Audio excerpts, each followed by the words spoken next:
Betty brought up a very interesting perspective to it, and the fact that now the girls are not going to school, they are at home, the fathers are at home, the mothers are at home, everybody is at home. So then how do we start this conversation? Because I think for most people is the how do I bring it up? Because Betty, like he said, so many of us were not, you didn't learn this from your parents, you actually learned it from your peers. So then how do we bring up that aspect, and do we bring it up where the men are there, the boys are there, so that we reduce cases of taboo about the same?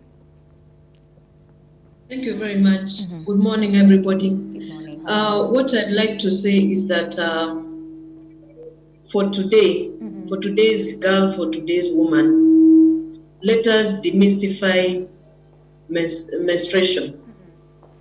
It should not go down with shame. It should not go down with guilt. Let us forget our previous traditional times and look forth to enable the girls and the ladies to have their menses with dignity. Okay. We are today reviewing menses vis-a-vis COVID-19. We know that a while ago, the students were sent back home from school. We know that through the education program, the government has put in place that each girl who is of school-going age and is having her menses should be provided with a pack of the sanitary towels from school. When the girls were going home, nobody knew how long it was going to take. Maybe they would have just have had provision for that month. Now they've been home for more than 3 weeks.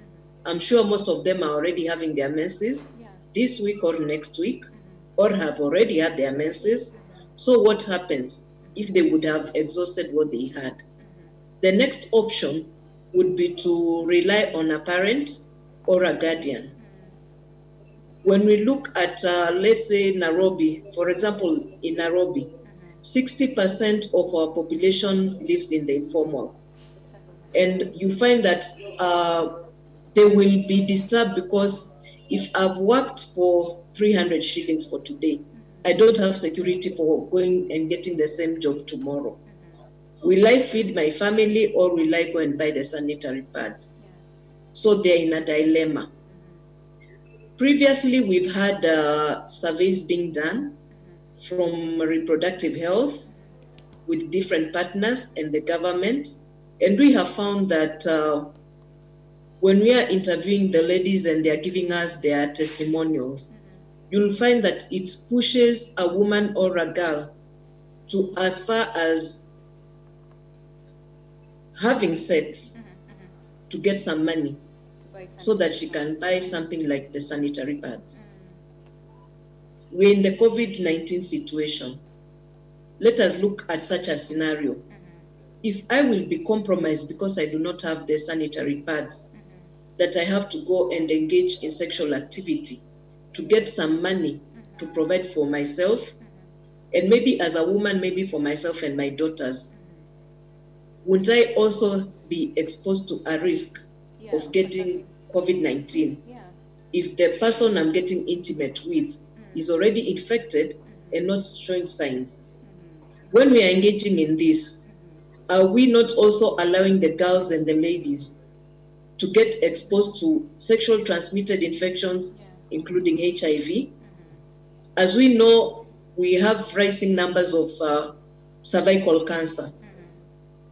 Are we also not exposing this population to the same?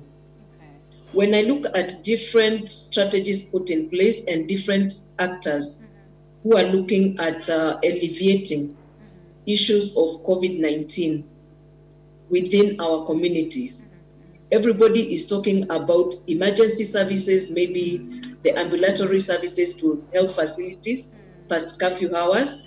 We are looking at food security. We are looking at psychosocial health, mental health, but we are not remembering about the reproductive health.